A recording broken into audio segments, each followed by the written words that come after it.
नमस्कार दोस्तों, study text में आपका स्वागत है। आज की इस वीडियो में हम क्लास 12th की एनसीईआरटी बुक सोशियोलॉजी देख रहे हैं और इसके तहत हम भारतीय समाज नामक पुस्तक का अध्ययन कर रहे हैं। और आज की इस वीडियो में हम सांस्कृतिक विविधता की चुनौतियां से संबंधित प्रश्नों को लेकर आए हैं और यह इस चैप्टर से संबंधित दूसरा पार्ट है। पहले पार्ट को आप चैनल के प्लेलिस्ट से देख सकते हैं और यह वीडियो पूर्णतः प्रश्नोत्तर प्रारूप में है और यह बहुत ही महत्वपूर्ण प्रश्न है जो एग्जाम में निश्चित रूप से आएंगे। आप लोग इसको देखें और विश्लेषण को समझने का प्रयास करें और अंत में खुद स्वयं उत्तर लिखने का प्रयास करें। ठीक है, तो आइए दोस्तों शुरू करते हैं आज की वीडियो। और आज की वीडियो में सबसे पहला प्रश्न है, क्षेत्रवाद क्या होता है, आमतौर पर यह किन कारकों पर आधारित होता है। ठीक, तो देखो इसमें इस प्रश्न के दो पार्ट हैं। सबसे पहला पार्ट में हम क्या बताएंगे, क्षेत्रवाद क्या होता है, ठीक है, और आमतौर पर यह किन कारकों पर आधारित होता है, यानी क्षेत्रवाद के पीछे के क्या कारण है, क्षेत्रवाद की उत्पत्ति, विकास और उसके सुदृढ़ होने के पीछे कौन कौन से कारक हैं, इन्हीं का हम दूसरे पार्ट में विश्लेषण करेंगे। ठीक, तो आप लोग इसको लिखने का प्रयास करेंगे। ठीक, तो हम यहाँ पहले विश्लेषण कर लेते हैं, इसके बारे में समझ लेते हैं क्या लिखना चाहिए। तो पहले पार्ट में हम लिखेंगे किस क्षेत्रवाद क्या होता है, इसको पहले हम बताएंगे। तो किसी विशेष भौगोलिक क्षेत्र में, ठीक है, तो यहाँ ध्यान देना है, विशेष भौगोलिक क्षेत्र में विशिष्ट सामाजिक, सांस्कृतिक, आर्थिक, राजनीतिक पहचान के आधार पर सामूहिक चेतना के विकसित होने को क्षेत्रवाद कहा जाता है। तो क्षेत्रवाद क्या है, एक सामूहिक चेतना है। किस संदर्भ में, किसी विशिष्ट भौगोलिक क्षेत्र की सामाजिक, सांस्कृतिक, आर्थिक, राजनीतिक पहचान के आधार पर। ठीक है, जैसे कि हम मान लो कोई व्यक्ति है जो उत्तर प्रदेश का रहने वाला है और उत्तर प्रदेश के मान लो कि किसी एक ज़िले का रहने वाला है और उस ज़िले की कोई विशिष्ट सामाजिक, सांस्कृतिक, आर्थिक, राजनीतिक पहचान है। उस पहचान को आधार बनाकर वह क्या करता है, अपने लोगों को, बहुत सारे लोगों में एक सामूहिक चेतना पैदा हो जाती है। ठीक, और उस क्षेत्र के प्रति उनका लगाव बढ़ जाता है। ठीक, तो उस विशिष्ट क्षेत्र के प्रति क्या होता है, लोगों का लगाव ज़्यादा होता है, जबकि राष्ट्रीयता का जो भावना होती है वो द्वितीय, सेकेंडरी प्लेस पे आ जाती है, प्राथमिकता क्षेत्रवाद हो जाता है। ठीक, तो ये बात ध्यान रखनी है, इसी को बोलते हैं क्षेत्रवाद। ठीक, यानी किसी विशेष भौगोलिक क्षेत्र में विशिष्ट सामाजिक, सांस्कृतिक, आर्थिक, राजनीतिक पहचान के आधार पर सामूहिक चेतना के विकसित होने को क्षेत्रवाद कहा जाता है। यह मूलतः एक राजनीतिक विचारधारा है, राजनीति से संबंधित विचारधारा है। ठीक है, व्यक्ति या समूह अपने क्षेत्र के हित, देखो क्या करेगा, अपने क्षेत्र के हित, स्वार्थ, पहचान आदि को वरीयता देता है। ठीक है, उसको प्रायोरिटी देता है, पहले स्थान पर रखता है। इससे क्या होता है, राष्ट्रीयता की बृहद भावना गौण हो जाती है। जो राष्ट्रीयता की, नेशनलिटी की बृहद भावना है वो दूसरे स्थान पर आ जाती है, पहले स्थान पर क्षेत्रवाद हो जाता है, क्षेत्र के प्रति लगाव हो जाता है। ठीक है, क्षेत्रीय पहचान का निर्माण समाज, भाषा, संस्कृति एवं राजनीतिक चेतना के साथ ही आर्थिक तत्वों के द्वारा भी निर्धारित होता है। तो यानी क्षेत्रीय पहचान के निर्माण में कौन चीज़ें भूमिका निभाते हैं, समाज, भाषा, संस्कृति, राजनीतिक चेतना, इसके साथ ही आर्थिक तत्व की भी भूमिका होती है। जन समूह अपने लिए विशेष सुविधाओं की मांग करता है, क्षेत्रीयता के आधार पर क्या करता है, वो तुलना करता है कि हमारा क्षेत्र अन्य क्षेत्र की तुलना में कैसी है, उसकी पोजीशन, उस आधार पर अगर उसको लगता है कि हमारा क्षेत्र अल्प विकसित है या बहुत ही पिछड़ा है, तो ऐसे में वह विभिन्न प्रकार की सुविधाओं की मांग करता है। ठीक है, तो ये है क्षेत्रवाद। अब क्षेत्रवाद के उदय एवं विस्तार के उत्तरदायी कारकों की बात करें तो देखो, सबसे पहले भारत क्या है, एक भौगोलिक विविधता वाला देश है नहीं, विभिन्न प्रकार की हम यहाँ भी भौगोलिक फीचर्स देख सकते हैं। जैसे उत्तर में हिमालय है, ठीक, पश्चिम में रेगिस्तानी क्षेत्र है, मध्य में पठारी क्षेत्र है, ठीक है, मैदानी क्षेत्र है, पठारी क्षेत्र है। ठीक है, इसी तरीके से दक्षिण में दक्कन का पठार है।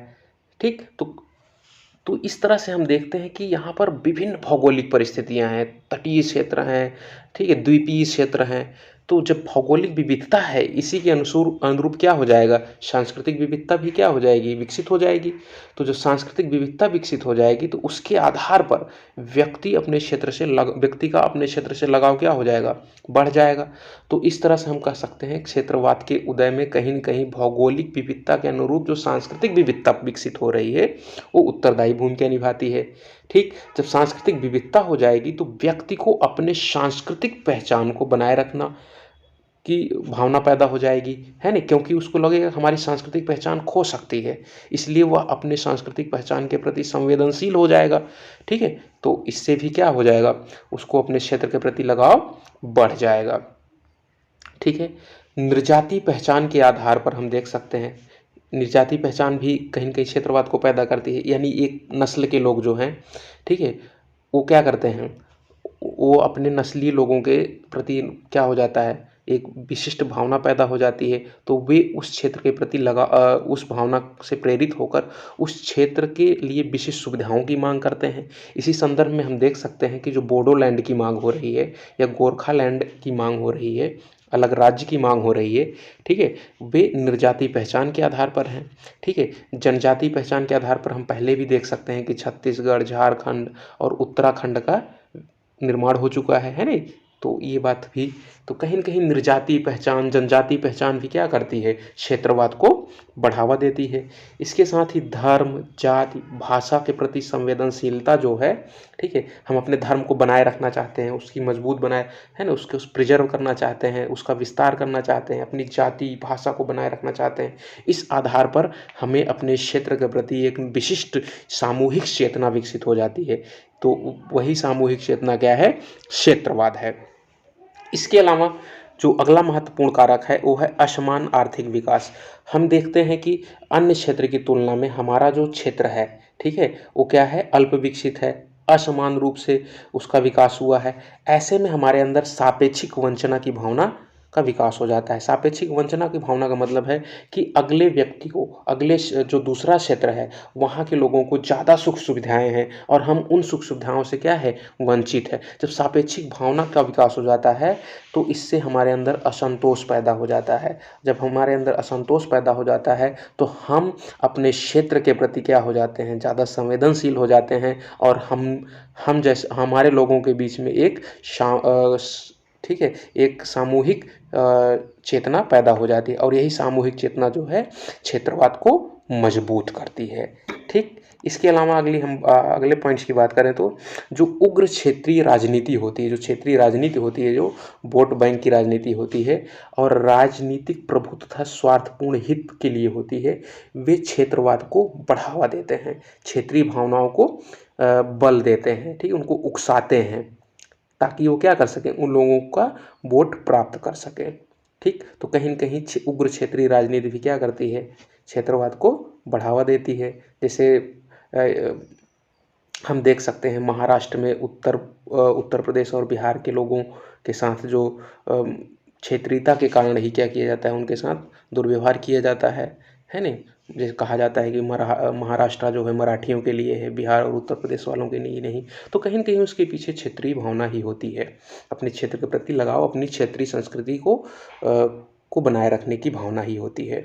इसके अलावा हम देखते हैं कि विदेशी हस्तक्षेप भी हम कई क्षेत्रों में देख सकते हैं जो क्षेत्रीय भावना को बढ़ाते हैं, यानी क्षेत्रवाद को बढ़ाते हैं। जैसे जम्मू कश्मीर में हम देख सकते हैं बाहरी जो देश हैं, पड़ोसी जो देश हैं वे, और पूर्वोत्तर राज्यों में भी हम देख सकते हैं कि पड़ोसी देश वहाँ पर हमारी क्षेत्रीय भावनाओं को, क्षेत्रवाद को बढ़ाकर भारत की आंतरिक सुरक्षा को चुनौती पैदा करते हैं, ठीक है? तो ये सारे कारण हैं जो क्षेत्रीय भावना को बढ़ाते हैं, यानी क्षेत्रवाद को मजबूत करते हैं, ठीक? तो हमने देख लिया कि क्षेत्रवाद क्या है और उसको मजबूत करने वाले कौन से कारक हैं, उसको बढ़ाने वाले कौन से कारक हैं, ठीक है?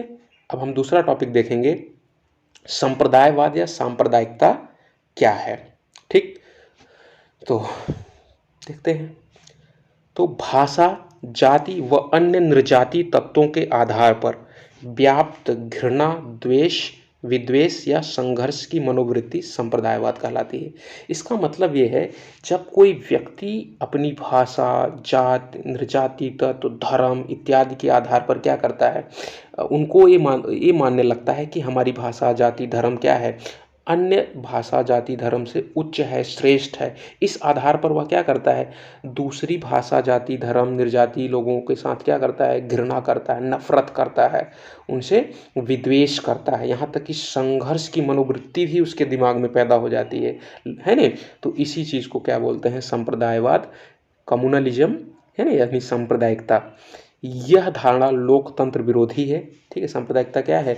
लोकतंत्र विरोधी है, मानवीय गरिमा और मूल्यों के प्रतिकूल है तथा पंथ निरपेक्षता के भी विरुद्ध है। यानी कि संप्रदायवाद जो है लोकतंत्र का नाश करती है, लोकतंत्र को क्षति पहुंचाती है।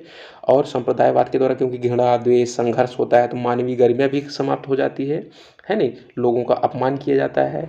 ठीक है, और उनके ठीक है, जो पंथ निरपेक्षता की भावना है जो संविधान द्वारा प्रदत्त है कि भाई सभी धर्म समान है, उसको भी कहीं न कहीं यह क्षति पहुंचाती है। साथ ही यह भावना बहुलवादी समाज के विभिन्न धार्मिक समूहों के मध्य होने वाले परस्पर संवाद की प्रक्रिया को भी क्या करती है? हतोत्साहित करती है। ठीक है, तो कहीं न कहीं बहुलवादी समाज के खिलाफ भी यह विचारधारा है। ठीक है, संप्रदायवाद क्या है? बहुलवादी समाज के विपरीत विचार है, क्योंकि ये क्या करती है?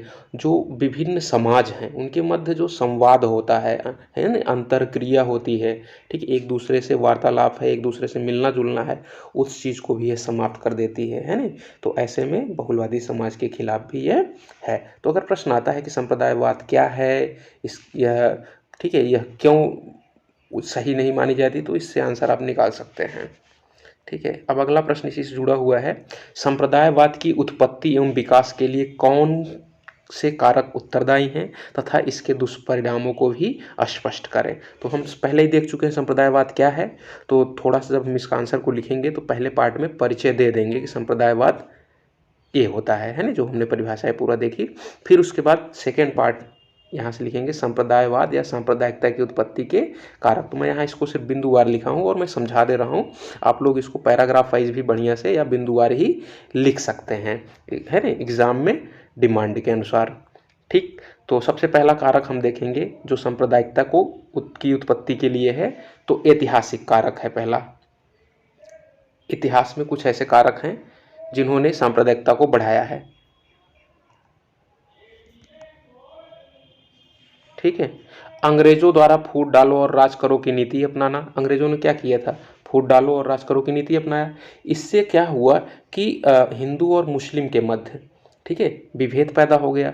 ठीक है, तो उन्होंने विभेद को पैदा किया, उसको बढ़ाया, उसको मजबूत किया, है नहीं, ये भी देख सकते हैं। इसके अलावा जो अंग्रेज इतिहासकार थे उन्होंने अपने लेखन के द्वारा जो भी इतिहास लिखा उन्होंने हिंदू मुसलमानों को फूट को बढ़ावा देने वाला ही लेखन कार्य किया। ठीक है, ऐसी चीज़ें इतिहास में लिखी, ऐसे लेख लिखे ताकि हिंदू और मुस्लिम के मध्य क्या हो जाए? फूट हो जाए। तो ये सारी चीज़ें ने क्या किया? सांप्रदायिकता को बढ़ावा दिया, सांप्रदायिकता को पैदा किया। इसके अलावा ऐतिहासिक कारकों के अलावा हम सामाजिक कारक भी देख सकते हैं। समाज में हम क्या देखते हैं? भारतीय समाज में धर्म पर आधारित स्तरीकरण है ना, स्तरीकरण हम जानते हैं। ठीक है, हायरार्की, कोई धर्म, किसी धर्म को उच्च माना जाता है, किसी को निम्न, किसी को मध्यम, किसी को अति निम्न, इस तरीके से एक सीढ़ी नुमा संरचना है धर्म में, है ना, कोई उच्च है, कोई निम्न है। तो ऐसे में एक दूसरे के प्रति विद्वेष की भावना तो पैदा होएगी, है ना, धार्मिक रूप से लोग असहज महसूस करेंगे। इसके अलावा वर्ग अहम की भावना, वो अपने उच्च वर्ग होने या निम्न वर्ग होने के आधार पर हम क्या होते हैं, वहाँ पर भी हमें विद्वेष या की भावना पैदा हो जाती है ना, क्योंकि हम अपने अगर उच्च वर्ग के हैं तो हमें एक घमंड की भावना पैदा हो जाएगी। तो ये सारे कारक सम्मिलित रूप से क्या करते हैं? सांप्रदायिकता को बढ़ाते हैं। ठीक, तो पहला हमने देखा ऐतिहासिक कारक, फिर सामाजिक कारक, अब आर्थिक कारक। आर्थिक कारक वही है कि भाई आनुपातिक निर्धनता या असमानता की स्थिति में अगर कोई धर्म से समूह या जाति से समूह कोई व्यक्ति अगर निर्धन है नहीं, असमानता है, वहाँ पर गरीबी है, ठीक है, तो इससे क्या होगा? उनमें सापेक्षिक वंचना की भावना पैदा हो जाएगी। जब सापेक्षिक वंचना की भावना पैदा हो जाएगी तो अन्य समुदायों, जाति, धर्म के लोगों से के प्रति उनके अंदर घृणा की भावना पैदा हो जाएगी। जब घृणा की भावना पैदा हो गई तो वही सांप्रदायिकता की भावना की ओर ले जाएगी हमें। ठीक, इसके अलावा राजनीतिक कारकों में देखें तो राजनीतिक दलों एवं नेताओं द्वारा बढ़ावा देना, है नहीं, सांप्रदायिकता को क्या किया जाता है? बढ़ावा दिया जाता है, उनका ध्रुवीकरण किया जाता है नहीं, वोट प्राप्त करने के लिए क्या करते हैं? ठीक है, विशिष्ट समुदाय या धर्म जाति के लोगों को का ग्रुप बनाया जाता है, उनमें वो भावना पैदा की जाती है कि अन्य, ठीक है, कि अन्य के प्रति नफरत पैदा हो। ठीक, तो कहीं न कहीं सांप्रदायिकता को बढ़ाने में राजनीतिक कारक भी हैं, जिनमें राजनीतिक दल और नेता की महत्वपूर्ण भूमिका होती है। मनोवैज्ञानिक कारकों की बात की जाए तो भाई लोगों के मन में कुछ चीज़ें ऐसी फिट हो जाती हैं, ठीक है, सामाजिक पूर्वाग्रह जैसे हैं, पहले से हम मान लेते हैं कि दूसरे समुदाय का व्यक्ति क्या है, हमसे निम्न है, हम घृणा का पात्र है, इस तरह की चीज़ें हमारे दिमाग में बैठ जाती हैं। तो उससे भी क्या है, सांप्रदायिकता को बढ़ावा मिलता है। रूढ़वादी वृत्तियाँ हैं, अविश्वास है, दूसरे के प्रति विश्वास नहीं है हमें, है नहीं, भाव शून्यता है, उसके प्रति हम संवेदनशील नहीं हैं, और कुछ अफवाहें जो फैल जाती हैं, ठीक है, भय का मानस हो जाता है ना, भयाक्रांत होते हैं हम, डरे होते हैं। तो इससे भी हमारे अंदर सांप्रदायिकता की भावना पैदा हो जाती है। जैसे अल्पसंख्यक समूह है, तो अल्पसंख्यक समूह को हमेशा भय रहता है कि उसकी जो धार्मिक सांस्कृतिक विशिष्टताएं हैं, है ना, पहचान है, वो समाप्त हो जाएगी। ऐसे में उसके मन में भय पैदा हो जाता है, ठीक है, और उसे अन्य समुदाय पर, बहुसंख्यक समुदाय पर अविश्वास होता है। उसे लगता है कि वह राजनीतिक रूप से सुदृढ़ है, संख्या बल में सुदृढ़ है, वह क्या करेगा, हमारी पहचान को समाप्त कर देगा। ऐसे में अल्पसंख्यक वर्गों में सांप्रदायिकता की भावना पैदा होना लाजमी है, ठीक है। तो ये बात हम देख सकते हैं। इसके अलावा जो अराजक तत्व होते हैं, ठीक है, गैर राजकीय राष्ट्रीय तत्व होते हैं, ठीक है, वे क्या करते हैं, विभिन्न समूहों के बीच संघर्ष व द्वेष की स्थिति पैदा कर अपने स्वार्थ को पूरा करते हैं। जैसे अलगाववादी हैं, ठीक है, उग्रवादी हैं, आतंकवादी हैं, ठीक है, ये सारे समूह के लोग क्या करते हैं, विभिन्न धार्मिक समूहों के बीच संघर्ष और द्वेष की स्थिति पैदा करते हैं, ठीक। तो इस तरह से हम देखते हैं कि सांप्रदायिकता की उत्पत्ति में विभिन्न कारक हैं। आप इन सभी कारकों को ध्यान से पढ़ लें और इसका उत्तर पूरा अच्छी तरह से लिखने का प्रयास करें, ठीक है। निश्चित रूप से मानिए कि आप बहुत अच्छा आंसर लिख सकते हैं इससे, ठीक है। अब हम देखेंगे सांप्रदायिकता का दुष्परिणाम क्या होता है। तो सांप्रदायिकता राष्ट्रीय एकता एवं सुरक्षा को खतरा पैदा करती है। देखो, खतरा तो पैदा करेगी ही, राष्ट्रीय एकीकरण नहीं होगा, क्योंकि समाज में फूट पैदा होएगी, धार्मिक आधार पर फूट पैदा होएगी। तो इससे क्या होगा, है नहीं, ये सांप्रदायिकता जो है सांप्रदायिक दंगों में परिवर्तित हो सकती है नहीं, तो लूट, तमाम तरह की समस्याएं पैदा हो सकती हैं। औद्योगिक एवं, इससे क्या होगा, जब अशांति रहेगी समाज के अंदर, देश के अंदर, आंतरिक सुरक्षा नहीं रहेगी, तो औद्योगिक एवं आर्थिक विकास में भी बाधा पैदा हो जाएगी, है नहीं। वहाँ उद्योग कैसे चलेंगे, आर्थिक विकास कैसे, आर्थिक क्रियाकलाप कैसे चलेगा, है नहीं, तो सारी चीज़ बाधक हो जाएंगी। ऐसे में समाज में एकता भी समाप्त हो जाएगी, सामाजिक एकता में भी बाधक है ना। सांस्कृतिक विकास की गति अवरुद्ध हो जाएगी। धर्मनिरपेक्षता एवं बंधुत्व जैसे जो संवैधानिक मूल्य हैं, है नहीं, वो भी क्या हो जाएंगे, प्रभावित हो जाएंगे नकारात्मक रूप से। सामाजिक तत्व, असामाजिक तत्व जो हैं, ठीक है, जो गैर सामाजिक तत्व हैं, जैसे अभी हमने बात किया, उग्रवादी हैं, आतंकवादी हैं, अलगाववादी हैं, है ना, ये विचलित व्यवहार के लोग हैं, उनकी स्थिति सुदृढ़ हो जाएगी और देश की आंतरिक सुरक्षा के प्रति खतरा पैदा करेंगे, ठीक है। तो ये बातें हमें ध्यान में रखनी है। तो ये दुष्परिणाम हो सकता है किसका, सांप्रदायिकता का। अब हम अगले प्रश्न की बात करते हैं। धर्मनिरपेक्षता क्या है, पश्चिमी एवं भारतीय धर्मनिरपेक्षता के मध्य अंतर को रेखांकित करें। तो बड़ा ही इम्पोर्टेंट प्रश्न है। तो सबसे पहले इसमें हम बताएंगे धर्मनिरपेक्षता क्या है, और यह जो भारतीय धर्मनिरपेक्षता है वो पश्चिमी धर्मनिरपेक्षता से कैसे अलग है, यानी दोनों के मध्य अंतर बताना है। तो सबसे पहले सीधा सा हम धर्मनिरपेक्षता की परिभाषा देंगे। तो ठीक है, तो राज्य की दृष्टि में सभी धर्म समान है, ठीक है, राज्य की दृष्टि में क्या होते हैं, सभी धर्म समान होते हैं, और धर्म, पंथ एवं उपासना रीति के आधार पर राज्य किसी भी व्यक्ति के साथ कोई भेदभाव नहीं करेगा। यानी कि धर्मनिरपेक्षता का सीधा सा मतलब है कि जो राज्य है, जो देश है, उसका अपना कोई धर्म नहीं होगा, वह किसी विशिष्ट धर्म को प्रश्रय संरक्षण नहीं देगा, बल्कि सभी धर्म उसकी दृष्टि में क्या है, समान है, ठीक। और यहाँ पर धर्म, पंथ, उपासना की रीति, इन सब के लिए व्यक्ति क्या होगा, स्वतंत्र होगा, और राज्य किसी भी प्रकार का भेदभाव उनके साथ नहीं करेगा, तो वह धर्मनिरपेक्ष राज्य होगा। क्लियर, परिभाषा ये हो जाएगी। अब दोनों में अंतर देखेंगे, पश्चिमी धर्मनिरपेक्षता और भारतीय धर्मनिरपेक्षता में।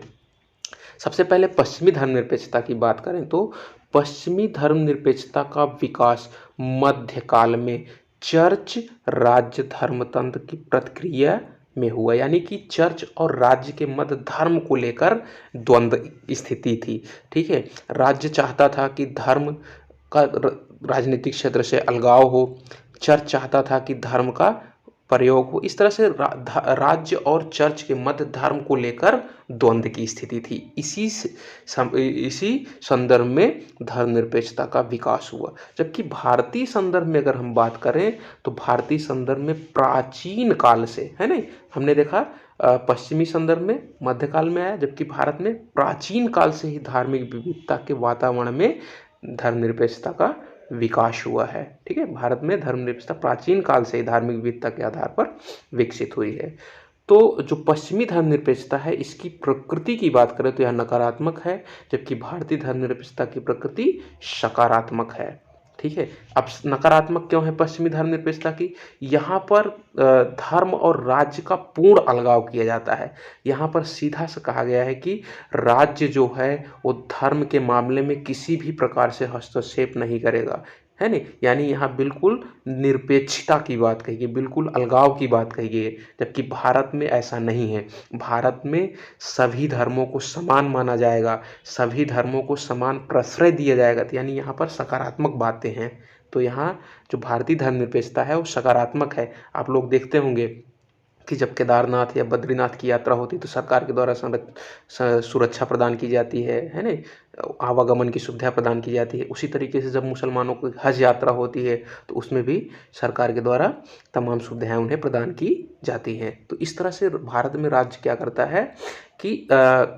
करता है कि सभी धर्मों को समान रूप से संरक्षण प्रदान करता है। ठीक है, सुख सुविधाएं प्रदान करता है उनको। ठीक, तो यहाँ अलगाव नहीं है, ठीक है, बल्कि समान दूरी है, तो इसलिए पॉजिटिव है।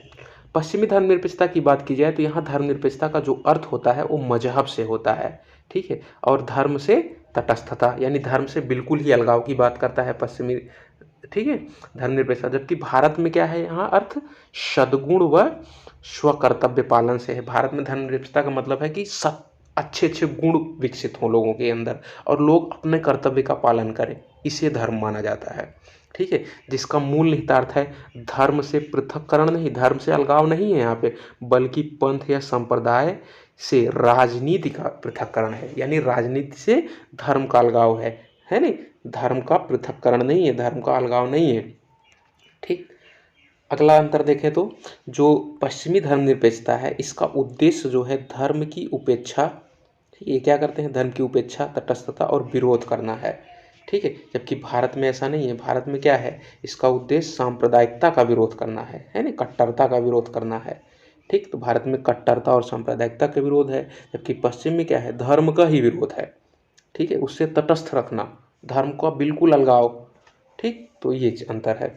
पश्चिमी धर्मनिरपेक्षता में देखें तो यह व्यक्ति की स्वतंत्रता व समानता के रूप में विवेचित होता है। यानी जो इसकी व्याख्या की जाती है वह वहाँ पर व्यक्ति की स्वतंत्रता और समानता को बेस बना के धर्मनिरपेक्षता को परिभाषित किया जाता है। वहाँ व्यक्ति की स्वतंत्रता और समानता को ज़्यादा महत्व दिया जाता है।